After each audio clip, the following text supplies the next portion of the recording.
Hello दोस्तों, आज मैं बात करने जा रहा हूँ नागराज की कुछ ऐसी सीरीज़ के बारे में जो मेरी पर्सनल फेवरेट हैं। चाहे वो क्लासिक नागराज हो, चाहे वो आत्मकर्ता नागराज हो, चाहे वो विषवरक्षक नागराज हो, चाहे वो नरकनाशक नागराज हो। तो सबसे पहले स्टार्ट करते हैं क्लासिक नागराज से। बेसिकली जो क्लासिक नागराज है, मतलब किसी भी नागराज फैन के लिए जो नागराज की पहली 5 कॉमिक्स हैं वो उसकी फेवरेट लिस्ट में तो आएगी ही आएगी। जिसके फर्स्ट पार्ट का नाम आपको पता ही है, नागराज है। सेकंड पार्ट का नाम है नागराज की कब्र। थर्ड पार्ट का नाम है नागराज का बदला। और ये सीरीज़ इसलिए बहुत ख़ास है क्योंकि इसी से ही आरसी की अच्छे तरीके से शुरुआत हुई थी। और नागराज पहली बार एज एंटी हीरो के रूप में सबके सामने आया था। और जो मेरी सेकंड फेवरेट सीरीज़ है नागराज की, वो भी क्लासिक नागराज की, वो जस्ट इसके बाद की स्टोरी है, जो है नागराज की हांगकांग यात्रा सीरीज़। मतलब मुझे ये सीरीज़ इतनी अच्छी लगती है कि मैं बता नहीं सकता। और वैसे तो क्लासिक नागराज की बहुत सारी सीरीज़ हैं, लेकिन अगर मैं बात करूँ नागराज की पहली 5 कॉमिक्स, वो मेरी पर्सनल फेवरेट लिस्ट में आती हैं। और इस सीरीज़ के फर्स्ट पार्ट का नाम है नागराज की हांगकांग यात्रा। सेकंड पार्ट का नाम है नागराज और शांको। मतलब आप देख सकते हो कि इनके कवर आर्ट इतने सुंदर हैं कि मतलब बार बार देखने से भी मन नहीं भरता। चलो, ये तो होगी क्लासिक नागराज के बारे में बात। अब मैं बात करना चाहूँगा आत्महर्ता नागराज के बारे में। वैसे तो आत्महर्ता नागराज की काफ़ी सारी सीरीज़ आई हैं, लेकिन अगर मैं अपनी पर्सनल फेवरेट के बारे में बताऊं तो ये सीरीज़ मेरी ये इकलौती ऐसी सीरीज़ जो मेरी पर्सनल फेवरेट है। और इस सीरीज़ का नाम है जर्मनी सीरीज़, जिसके फर्स्ट पार्ट का नाम है order of Babel. Second part का नाम है new world order. Third part का नाम है वर्ल्ड वॉर। और फोर्थ पार्ट का नाम है वीर गति। वैसे ही सीरीज़ के बारे में बहुत इंटरेस्टिंग बात यह है कि जैसे आप देख पा रहे हो कि आर्ट वर्क इफ़ेक्ट्स के साथ हैं। और जो सेकंड पार्ट है वो भी इफ़ेक्ट्स के साथ ही आई थी। लेकिन जो थर्ड पार्ट था वर्ल्ड वॉर, उसको फ्लैट कलरिंग में ही प्रिंट किया गया था। मतलब फ्लैट कलर यूज़ किए गए थे इसके लिए। पहले मुझे समझ में नहीं आया था कि ऐसा क्यों, लेकिन अब समझ में आता है कि ऐसा क्यों किया गया। क्योंकि इसमें मोस्टली क्लासिक नॉलेज के जो पुराने किरदार थे उनको रिपीट किया गया इस सीरीज़ में। जैसे एग्जांपल के तौर पे मैं बात करूँ, एक मिनट, हाँ ये देखो,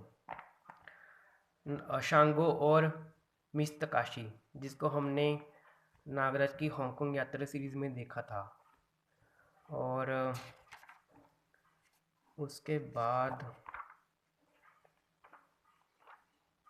एक मिनट, उसके बाद ये देखो, उसके बाद हमने रोएबा खातून को देखा था, जिसको हमने पहली बार नागराज और लाल मौत में देखा था इसको। ये भी कैरेक्टर काफ़ी शानदार था।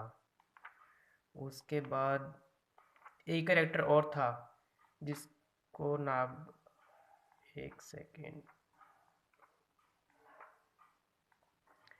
ये देखो आप, जिसको नागराज ने विलियम समझ लिया था, लेकिन इसको हमने किसी और कॉमिक में देखा था, लेकिन असल में ये विलियम नहीं, ये उसका क्लोन है।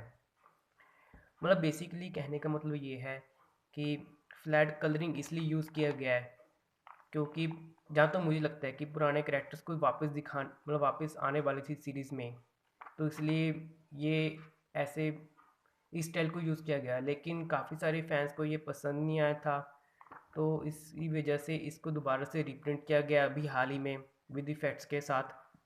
और वीर गति, ये तो भाई साहब बहुत इमोशनल कॉमिक है, क्योंकि लास्ट में इसके कुछ पैनल्स हैं जो बहुत लोगों को इमोशनल करते हैं। ये देखिए, ये सबसे इमोशनल सीक्वेंस है इस पार्ट का, लास्ट पार्ट में। और जो हार्ट ब्रेकिंग सीन है वो ये है। हालांकि मैं इस सीरीज़ के बारे में डिटेल में बात कर तो नहीं रहा, क्योंकि मैं नहीं चाहता कि जिन लोगों ने ये सीरीज़ अभी तक नहीं पढ़ी उनको स्टोरी से रिलेटेड कुछ पता चले। लेकिन ये तो सभी को पता है कि नागराज की इस सीरीज़ में डेथ हो जाती है और ये सीक्वेंस होते हैं, लेकिन जो मेन स्टोरी है उसको मैं बताना नहीं चाहता, क्योंकि मैं नहीं चाहता कि लोगों का मज़ा ख़राब हो। तो ये आतंककर्ता नागराज की मेरी पर्सनल फेवरेट सीरीज़ है, सिर्फ यही इकलौती सीरीज़ है जो मेरी पर्सनल फेवरेट है। इसके बाद मैं बात करना चाहूँगा विषव रक्षक नागराज के बारे में, जो है त्रिफना सीरीज़। ये बहुत बढ़िया सीरीज़ है अब तक की, विषव रक्षक नागराज की, जिसके फर्स्ट पार्ट का नाम है मृत्युदंड, सेकंड पार्ट का नाम है नागद्वीप, थर्ड पार्ट का नाम है त्रिफना और लास्ट पार्ट का नाम है महायुद्ध। और जो पहले 3 पार्ट है इस सीरीज़ के वो मेरे पास ओरिजिनल हैं 20 रुपीज़ वाले, और जो लास्ट पार्ट है वो 30 रुपीज़ वाला रीप्रिंट है। हालांकि हाल ही में इसका कलेक्टेड एडिशन आया है, पर वो काफ़ी लोगों को उसमें दिक्कत आ रही थी, कई बोल रहे थे क्वालिटी अच्छी नहीं है। खैर, मैं आपको बता दूं कि इतनी पुरानी कॉमिक होने के बावजूद ये अभी भी मिंट कंडीशन में ही है। हाँ, जो इसका सेकंड पार्ट है नागद्वीप, इसके थोड़ा से मुझे साइड में से पेजेस कट करने पड़े थे, क्योंकि बहुत बुरा हाल हो चुका था उस पोर्शन में, तो इसलिए कट करना पड़ा था। हाँ, बाकी कहने का मतलब ये है कि जो ये सीरीज़ है बहुत बढ़िया सीरीज़ है, प्लस इस सीरीज़ से रिलेटेड कुछ अटैचमेंट भी है मेरी, जिसको मैं फिर कभी शेयर करूँगा। चलिए, अब नेक्स्ट सीरीज़ के बारे में बात करता हूँ, जो इसके बाद ही आई थी, वो थी अग्रज सीरीज़। और हाल ही में इसका भी कलेक्टेड एडिशन लॉन्च हुआ है, जिसके फर्स्ट पार्ट का नाम है अग्रज, सेकंड पार्ट का नाम है नागराज का कहर, थर्ड पार्ट का नाम है तांडव। ये भी ये जो सेकंड और थर्ड पार्ट है वो 30 रुपीज़ वाली रीप्रिंट है, और जो फर्स्ट पार्ट है वो ओरिजिनल प्रिंट है। अब रह गया सिर्फ नरकनाशक सीरीज़, मतलब नरकनाशी नागराज के बारे में। तो सच कहूँ तो उसमें से 3 सीरीज़ जो मेरी फेवरेट हैं, और सीरीज़ के रूप में देखा जाए तो यही आई हैं, और इनमें से किसी एक को सिलेक्ट करना मेरे लिए पॉसिबल नहीं है। सबसे पहले मैं बात करना चाहूँगा इन्फेक्टेड सीरीज़। ये नागराज की एक नरकनाशक नागराज की एक ऐसी सीरीज़ थी जिसमें एक्शन भी था, थ्रिल भी था और हॉरर भी था। और जो लास्ट, अगर आप जिन्होंने ये सीरीज़ पढ़ी है उनको अगर ये लास्ट सीक्वेंस याद हो तो इस ये सीन देखकर तो भाई सब गूज बम्स खड़े हो जाते हैं। और जो सेकंड पार्ट है इसका, उसका नाम है मृत्युजीवी। ये भी हाल ही में रिप्रिंट हुई थी ग्लॉसी में। ये सभी बस जो मेरे पास है वो तो नॉर्मल कागज़ पर हैं और ओरिजिनल हैं। और इसके बाद जो सीरीज़ आई थी वो थी तक्षक सीरीज़। ये सीरीज़ भी काफ़ी बहुत बढ़िया सीरीज़ थी, क्योंकि इसमें हमको देखने को मिला था विनाशदूत, मोंटी, गगन और ताहिरा। और जो ये नागिन है ये है तक्षिका, जो नागराज की साथी है। इसके फर्स्ट पार्ट का नाम तो मकबरा है, और इसका आर्ट भी काफ़ी ज़बरदस्त है और स्टोरी भी बहुत ज़बरदस्त है। और जो सेकंड पार्ट है तक्षक, इसमें भी उस वक्त आरसी ने फ्लैट कलरिंग का इस्तेमाल किया गया था।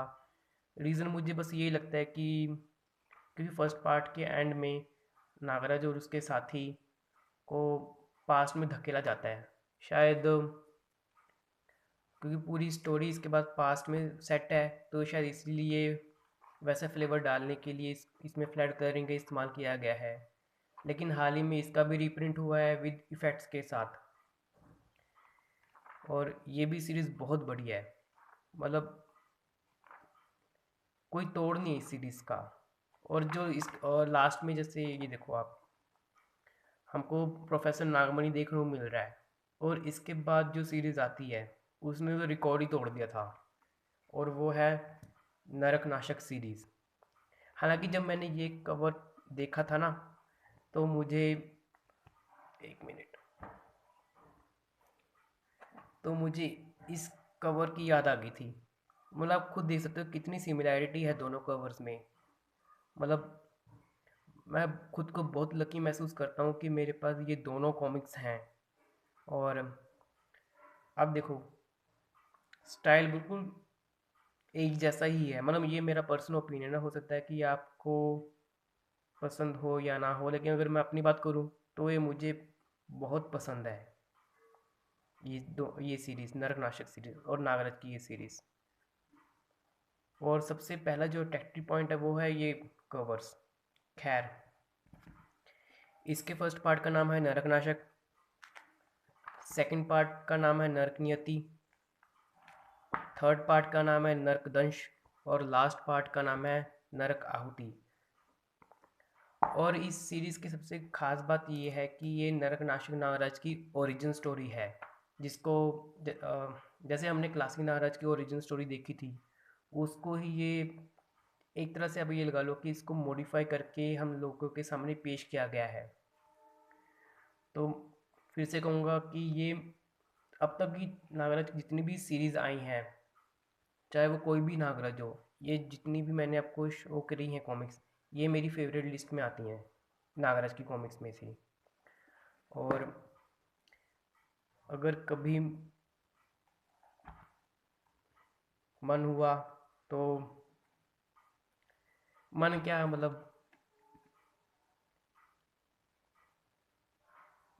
सच सच कहूँ मेरे पास बोलने के लिए कोई शब्द नहीं है, लेकिन आई तो इसके बाद भी सीरीज़ हैं और उससे पहले भी, लेकिन वो मुझे इतनी अट्रैक्ट नहीं कर पाई जितनी ये सभी सीरीज़ ने अट्रैक्ट किया है।